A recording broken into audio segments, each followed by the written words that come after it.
সেগুলি নিয়ে আমরা ভুলবো না কোনোদিন। 21শে জুলাই বাংলার ইতিহাসে রক্ত ঝরা একদিন।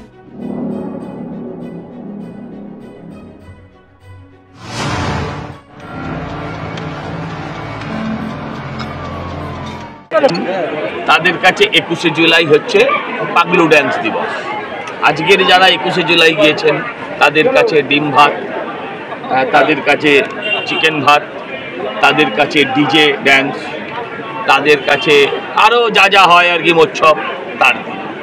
কিন্তু আজও 21শে জুলাই আমাদের যন্ত্রণা দেয়, আমাদের ব্যথা দেয়, কারণ সেদিনের সেই ঘটনার সাক্ষী তারা আজকে সংখ্যায় খুব কম, স্টেজের ওপরে বা স্টেজের নিচে।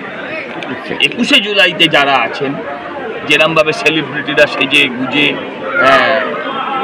21শে জুলাই সেরম ছিল না। 21শে জুলাইটা ছিল রক্তাক্ত, 21শে জুলাইটা ছিল টিয়ার গ্যাসের গন্ধে ভরপুর, 21শে জুলাইটা ছিল চোখের জলে চোখ জ্বালানো, হৃদয় পোড়ানো। সেই 21শে জুলাই আজকে আর নেই, সেই মমতা দিও নেই, সেই 21শে জুলাই না। অনেককেই দেখা যাবে, গরুচোরকেও তো দেখা যাচ্ছে, শুধু অখিলেশ যাদবকে দেখছে।